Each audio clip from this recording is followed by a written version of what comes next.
here it is. This is the 2000 Ford Excursion. It does has the V10 in it. Has a, let's see,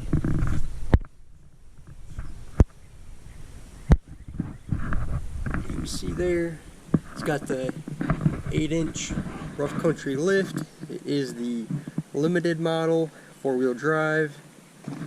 Got your manual locking hubs.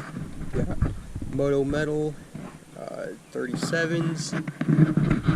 It gets absolutely horrible fuel economy.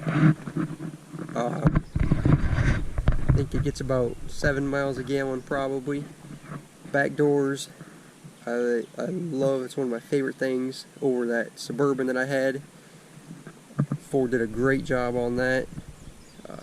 Doesn't really have a whole lot of rust on it. As you can see, maybe you can't see, it's got some dirt all over it. But fairly clean. Tires are about brand new on it when I bought it. Got the tow mirrors on it.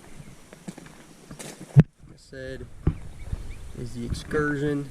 So got a little push bar on it.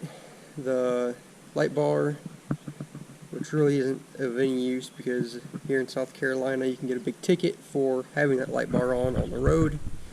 So I don't really use it too much. It is extremely tall. Let's see if I get off the cement here, as you guys can see. It comes to about my shoulders up here, so getting in it can be a challenge, but check this out. Right there, pretty cool.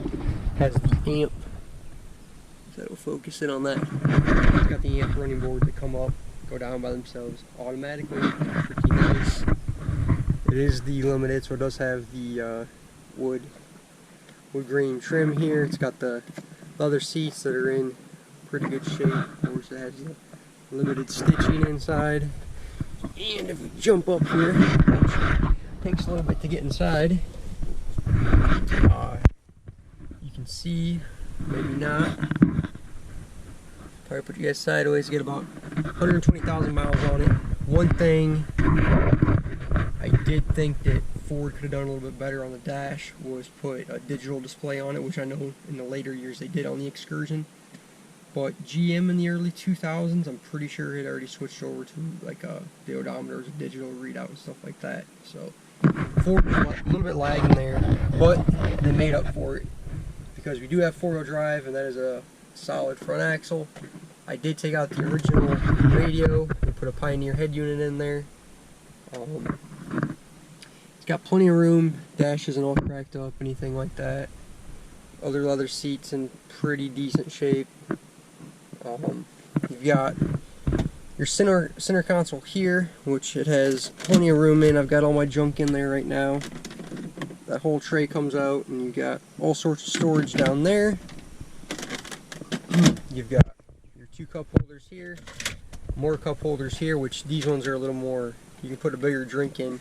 Here you put anything in it, and it, even a little bottle pop, it falls right out. So you got a little storage unit here, and then what I really like is down here, you've got this little cubby in here that you can put all sorts of stuff. So that's cool. I don't know if the Suburban had that or not. I haven't had one of the same year yet, but I know the 97 didn't, so it's cool.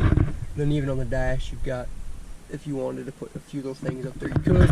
The overhead console on this, limited edition, so you do got the digital readout up here, out on the dash, but you got a compass and your current miles per gallon, rear climate controls.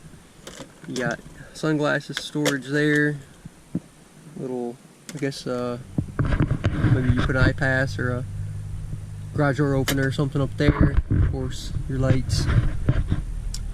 And then you got rear cup holders there. See what it looks like back here. I've got some spider webs, it looks like. I've been out camping and everything in this thing, so the back seats, they're not all tore up. They're in pretty decent shape. It could definitely be vacuumed back here. Got my windshield visor there. But so back here, you do have a couple headphone jacks with volume and different audio controls.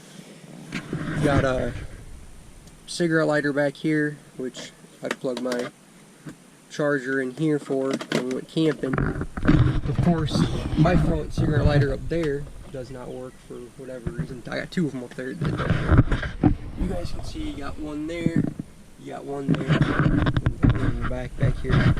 There's plenty of room. I can sit back here, and you see I got plenty of leg room right here. We do have third row seating. I don't have it up right now. And then behind that, which we'll get back there, you have all sorts of room to put subs back there or whatever else. The rear windows on the Excursions, both of them are power operated from right there. This is one of my favorite parts of the Excursion. The window that lifts up here, and I love how they did these doors. The handle on the top and on the inside. Got your handle right there that opens up. And it's pretty nice. You can see you've got plenty of room to be able to put stuff back here. I've got all my fishing and camping stuff and whatnot back here, my speakers, but I mean there is plenty of room to be able to put whatever you need back here, and it's all in pretty decent shape in this truck. Let's see. Let's take a real paint over. There we go. Okay, so under the hood of this bad boy, you got the Triton V10, and as you can see, there's a pretty good amount of room to work on it. It's hard for me to get up here and show you guys anything because the truck's so tall, but haven't had one bit of trouble out of the V10 so far, except for the fuel mileage. So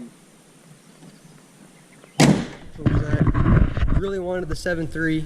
You're probably looking at $15,000 to $20,000 to get a 7.3 with somewhat reasonable miles on it. So I opted for the V10. I paid $13,000 for this truck, just the way it's at.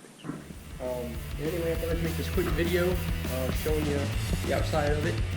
And I suppose we'll catch you guys next time. So thanks for watching. I really appreciate it. Be sure to like, comment, and subscribe. And we'll see you next time. Bye, guys.